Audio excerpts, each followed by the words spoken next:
Bila shaka basi tuazidi pale kwa pamoja, ikiwa ni ndani ya Biblia Husema Broadcasting. Basi baada wakati tuingia katika pita za kwangu kwa kiduchu tu, baadhi ya maeneo ambayo nilifika ambapo ulimwengu huu una visanga na vimbwanga. Na nilianzia katika eneo la wapi? Nilianzia eneo la Mtopanga kule Mombasa. Mtopanga Mombasa, ambapo jana ilikuwa ni siku ya Jumapili, ambapo kidosho moja aliyetembelea kanisa moja eneo hili na kisha kukabidhiwa kipaza sauti kushuhudia, alilazimika kukatiza ushuhuda baada ya waumini wa kike ndani ya kanisa hilo kumwandama na kumpokonya kipaza sauti kabla ya kumwamuru atoke nje. Inasemekana kwamba demu huyo aliwakera waumini hao wa kike, wakamwambia akisema, ewe Mungu, nimekuja kwako leo hii kama ninavyo kukulilia kila siku, unipe mume, basi nahisi hapa nimefika.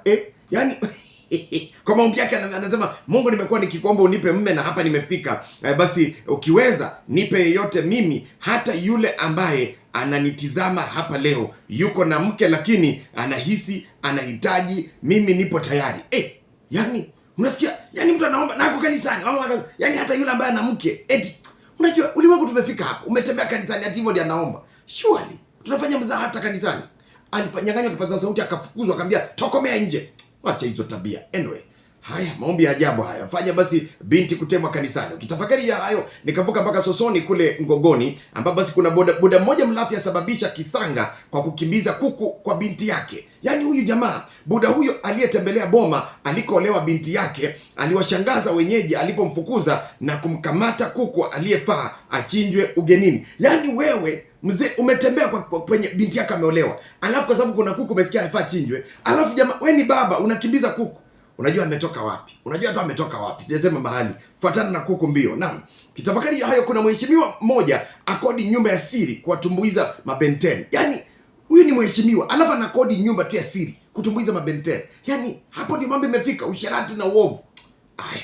Kitafakari hayo basi nikasema acha niachana na Nairobi mjini. Nikavuka mpaka Chepilat kule Sotika, ambapo kuna mmoja ashtaki mkewe kwa pasta kwa kumsukuma aokoke. Yaani polo mmoja wa hapa alimripoti mkewe kwa pasta kwa hutuma za kumlazimisha. Yaani mke wake anamlazimisha aokoke. Wewe hujaokoka, unajua by fire by force. Kwa hivyo basi jamaa akakasirika, akasema mke wangu amezidi, akaenda kumripoti kwa pasta. Labda pasta ndiye amemfunza hivyo, aokoke by fire by force. But does it work by fire by force?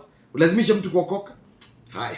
Na nimalizia eneo la Misakwani kule Machakos, ambapo kisura mmoja ashtua wakweze kulaani mme mgonjwa. Na mwanadada mmoja wa hapa alikera wakwe zake kwa kumfokea mumewe mgonjwa, akimwambia wazi kuwa hana mchango wowote nyumbani isipokuwa kula na kulala tu. Kulingana basi na walioshuhudia ugomvi huo, mwanamke huyo alimtaka mumewe amke afanye kazi badala ya kutegemea jasho lake kila siku, ili hali jamaa huyo amekuwa akiugua kwa muda. Yaani mume wake amekuwa mgonjwa, hutaki kujua, lakini unasema kwamba huyu kazi yake ni kula na kulala tu. Mwanaume aina gani huyu? Kwa hivyo namlaani huyu, la sivyo.